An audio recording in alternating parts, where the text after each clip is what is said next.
अस्सलाम वालेकुम, मैं हूं शाहिद हुसैन। नाजरीन, आज बड़ी खबर के हवाले से आपको बताना है क्योंकि नून लीग ने लगता है कि गलती तस्लीम कर ली है। क्योंकि कुछ दिन पहले जावेद लतीफ़ जो कि नून लीग के MNA हैं, उन्होंने जो पाकिस्तान ना खपे का नारा लगाने के हवाले से बयान दिया था, उस हवाले से आज शाहिद खान अब्बासी जो कि साबिक़ वज़ीर आज़म पाकिस्तान हैं, उन्होंने उनसे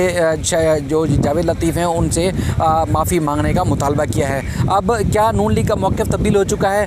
या इससे पहले तो हम काफ़ी दिन से देख रहे थे कि मुसलसल जो है वो नून लीग की जानिब से जावेद लतीफ़ के बयान को जो है वो उसकी हिमायत की जा रही थी, लेकिन अब ये क्यों उन्होंने जो है वो एकदम मौक़िफ़ तब्दील किया है, उस हवाले से मैं जानूँगा अपने सीनियर हमारे उस्ताद मोहतरम हैं इरफान हक साहब, इनसे जानने की कोशिश करूँगा। क्योंकि आज ये जो माफ़ी मांगने के हवाले से जो बयान दिया है शाहिद खान अब्बासी ने, वो इन्हीं के सवाल के ऊपर दिया है कराची की एहतसाब अदालत में पेशी के दौरान। इरफान साहब, मैं अपने यूट्यूब चैनल पर आपको खुशामदीद कहता हूँ। सर, ये बताइएगा कि क्या नून लीग का मौक़िफ़ तब्दील हो चुका है? क्योंकि आपके सवाल पर जब उन्होंने जवाब दिया तो उनकी जो बॉडी लैंग्वेज थी उससे क्या लग रहा था, और आज तो ख़ास तौर पर मुकदमा भी दर्ज हो चुका है जावेद लतीफ़ के खिलाफ। देखिए,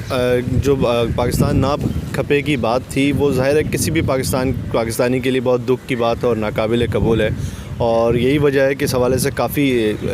तज़ब्ज़ुब का शिकार थी नून लीग बज़ाहिर, और कई मरकज़ी रहनुमाओं ने इस बयान का दिफ़ा भी किया था। और आज बज़ाहिर ये लग रहा है कि नून लीग का जो मौक़िफ़ है वो कहीं अंदर ज़रूर ये डिस्कस हुआ है और उसके बाद कोई मौक़िफ़ तब्दील हुआ है, क्योंकि आज बगावत का मुकदमा दर्ज हो गया। और यही सवाल हमने किया था शाहिद खान अब्बासी साहब से, जो मरकज़ी रहनुमा भी हैं नून लीग के, कि ये जो मुकदमा दर्ज किया गया है बगावत का, इस हवाले से आप क्या कहेंगे? मगर एक तरफ तो उन्होंने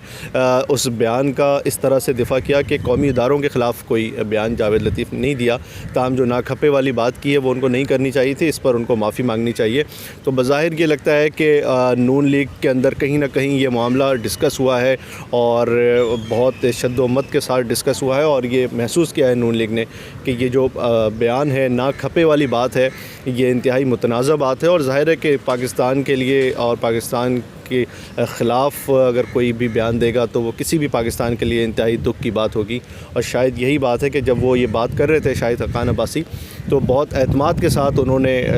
दिफ़ा नहीं किया जावेद लतीफ़ साहब का, और ये बात तस्लीम की कि जावेद लतीफ़ साहब को ये बयान नहीं देना चाहिए था, ना खपे वाली बात नहीं करनी चाहिए थी। तो हम उनसे मैंने ये सवाल किया था कि जो कौमी इदारों के ख़िलाफ़ बयानबाजी हो रही है नून लीग की तरफ से, और जावेद लतीफ़ जो MNA हैं उन्होंने ख़ुद ये बात की, कौमी इदारों के ख़िलाफ़ बयानात दिए हैं, इस हवाले से काफ़ी हुकूमत नाराज़ है। तो उस पर उन्होंने कहा कौमी इदारों के ख़िलाफ़ कोई ऐसा बयान मैंने नहीं सुना है। ताहम जो TV इंटरव्यू में जावेद लतीफ़ साहब ने ना खपे वाली बात की है, उस पर उनको माज़रत कर लेनी चाहिए। और अगर नून लीग ने ये एहसास कर लिया है कि ये एक मुतनाज़ा बयान है जिस पर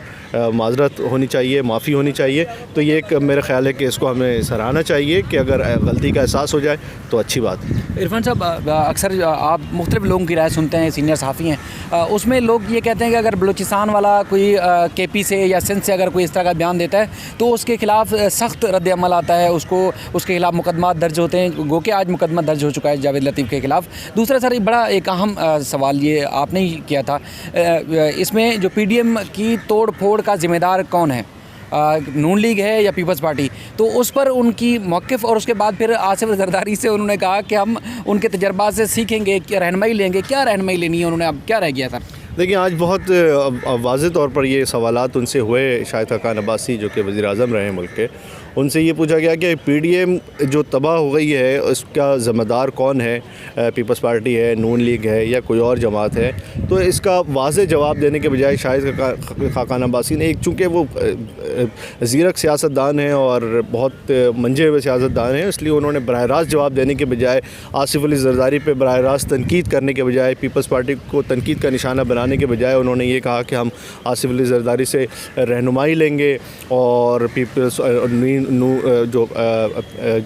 PDM की तमाम जमातें हैं वो इस बात पर मुत्तफ़िक़ हैं कि इस हुकूमत से छुटकारा हासिल किया जाएगा। ताहम आपको याद होगा कि जब हमने उनसे ये सवाल किया कि इस्तीफ़ों से मुतल्लिक़ जो पीपल्स पार्टी टाल मटोल से काम ले रही है, और बाकी लोगों का ये मुतालबा था PDM की जमातों का कि इस्तीफ़े दिए जाएँ, ताहम पीपल्स पार्टी ने कहा है कि हम इस तजवीज़ पर गौर करेंगे, भुट्टो साहब की बरसी के बाद उस पर गौर होगा। इस हवाले से उन्होंने कोई जवाब नहीं दिया। इसका मतलब ये है कि PDM के अंदर कहीं ना कहीं ये बात तो महसूस की जा रही है कि ये अब गाड़ी ज़्यादा देर तक या तो चल नहीं सकेगी या लड़खड़ाएगी, पीपल्स पार्टी पीछे हट रही है या फिर इस्तीफ़ों का जो मामला है वो अगर लटक गया तो लॉन्ग मार्च का मामला भी लटक गया, तो ज़ाहिर है कि इससे पीपल्स पार्टी को तो बज़ाहिर ऐसा लग रहा है कि नुकसान नहीं होगा, मगर जो नून लीग और JUI बहुत जारहाना हिकमत अमली के साथ आगे बढ़ रही थी, तो आज शाहिद खान अब्बासी साहब के जो लबो लहजा है और बॉडी लैंग्वेज है उससे भी लग रहा था कि कुछ गड़बड़ ज़रूर है और नून लीग के अंदर कुछ मायूसी है इस हवाले से। इरफान साहब, आपने अपना कीमती वक्त दिया, उसके लिए बहुत शुक्रिया। तकरीबन ये मौक़िफ़ है लोगों का कि अगर PDM का प्लेटफार्म बनता ही ना, नून लीग और उसके अलावा अगर मौलाना फजलुर रहमान साहब अपनी अकेले कोशिश करते हैं उनको जो तहफ़्फ़ुज़ात थे वो दूर करने के लिए, एहतजाज, इस्तीफ़े या लॉन्ग मार्च, तो उसमें काफ़ी हद तक उनको फ़ायदा हो सकता था, लेकिन PDM का प्लेटफार्म बनाकर उनको काफ़ी इस मामले का नुकसान हुआ। उसका इदराक उनको बहुत पहले हो जाना चाहिए था, लेकिन अब उनको जो इदराक हो रहा है या तोड़ फोड़ हुई है उससे काफ़ी नुकसान हो रहा है। अब अगर उनका कोई और मौक़िफ़ या उनकी जारहाना पॉलिसी सामने आती भी है तो उसका कोई खातिर खा फ़ायदा होगा नहीं। इरफान साहब का बहुत शुक्रिया। ये वीडियो मैं उम्मीद करता हूँ आपको पसंद आएगी और आप अपना ख्याल रखिएगा, अपने मुल्क और कौम का ख्याल रखिएगा। तब तक के लिए अल्लाह हाफ़िज़।